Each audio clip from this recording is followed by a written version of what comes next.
I believe it was Vonnegut who said it best in his quote, "We are what we pretend to be, so we must be careful as to what we pretend to be." At the time of recording this video, 12% of 2012 has already gone past us. And I don't know about you, bro, but it's genuinely gone by so quickly. And I want you to be honest with me.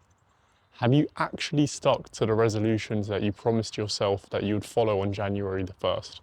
Or have you made any quantifiable progress towards the goals that you so desperately desire to achieve?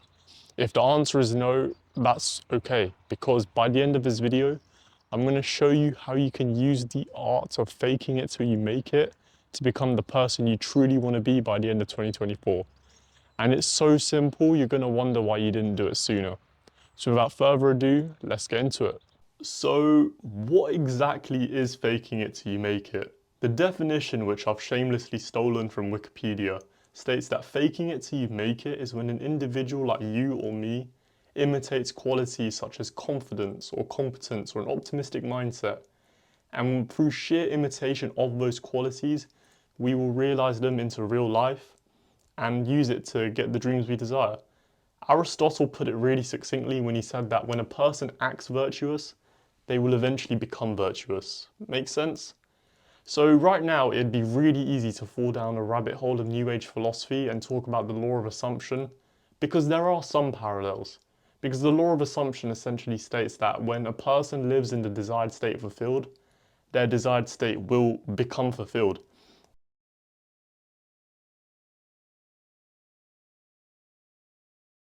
And it's used to manifest specific occurrences into happening in real life. So like getting good grades or an increase in salary or a promotion or even that special someone texting you back.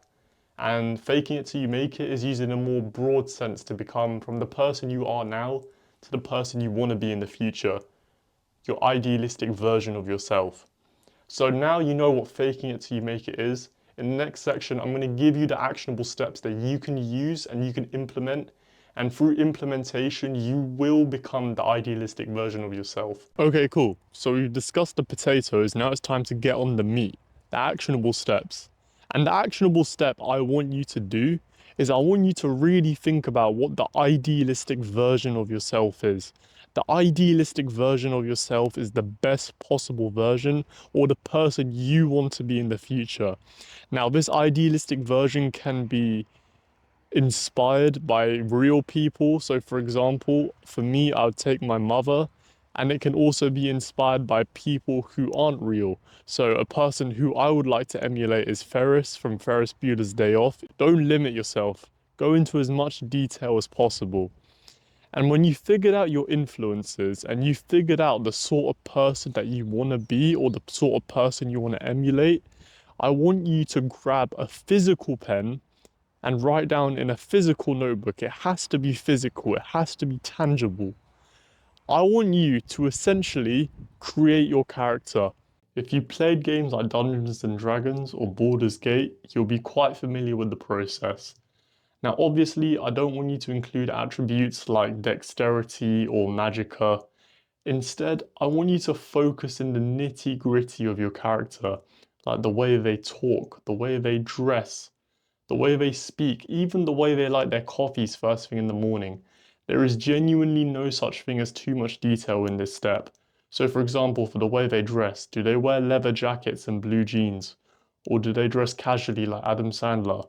The way they talk, do they talk with a slow cadence in a way that makes people hang on to their every word? And even the coffee, do they like their coffee black? Do they like it Americano? Or do they like it with 2 sugars and milk? You know, go into as much detail as possible. Once you've done that, I want you to write 2 parts, the old you and the new you. The new you being your idealistic version. Now, for example, let's take the old you. Let's say the old you has social anxiety and you get really nervous talking to new people. You're the kind of guy that when you're invited to a party, you kind of just stand on your phone in the middle of the corner on the weather app. And you want the new you, or the person you're trying to be, your idealistic version, doesn't have social anxiety. When they go to a party and they see a group of people they want to vibe with, they just go up, they go strike up a conversation and they go vibe to them like it's easy as picking your nose. I want you to write down these direct comparisons. So another example, the old you may be an overthinker, a catastrophizer. You may suffer more in reality or in imagination than you do in reality. Shout out Seneca. The new you're not an overthinker. You only worry about things you can't control. The things you cannot control, like other people's opinions of you or whether this girl will text you back or not, you don't worry about that. From this point forward, that's gonna be your playbook. Whenever you find yourself at a crossroads where you could either take path A or path B, where path A is the old you and path B is the idealistic version of yourself, I want you to make a conscious effort to always take part B. I want you to imagine that you are an actor and you are following the script, and the script is the idealistic version of yourself. Because guess what? As long as you keep taking path B, as long as you consciously take path B, guess what? Soon enough, the conscious actions will become subconscious. The hard decisions like going up and talking to people, or going and waking up early so you can hit a workout, those conscious decisions that are hard, soon enough they'll be ingrained into your subconscious and you don't even need to think about it anymore. You don't even need to convince yourself to do it. And each day you will gradually get closer and closer and closer to the person you want to be. And then by the end of the year, you won't even be able to recognize yourself anymore in a good way. You're not going to look at yourself in the mirror and think, oh my God, I'm a villain now or I'm a loser. Because the villain arc is cringe and we're certainly not turning you into a loser. You get the point I'm trying to make? Alright, so long story short, trust the script, follow the script, become the script. The key phrase being trusting the process, because it's going to feel so uncomfortable. It's going to feel like an uphill hike with a ton of wind resistance pushing you down. Why?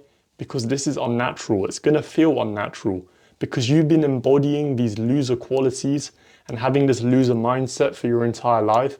Essentially what we're doing is rewriting your DNA. So it is going to feel uncomfortable. There are going to be days or there are going to be chances when your mind is going to tell you to quit, and it's going to tell you that this isn't worth it and that you should stop. And it's your job to not listen to that voice in your head and to keep going. Because one day, you're just going to look at yourself in the mirror and randomly, you're going to realize the progress you have made, and you won't even be able to recognize yourself anymore. And that feeling of pride is going to be delayed, but the gratification would have made all of those uncomfortable days worth it. So don't do it for yourself now. Do it for your future self. Do it for your younger self who wanted to be someone great, and do it for your future self so you don't fumble the bag. It's up to you. And that's all I need to say. Go and conquer the world, bro.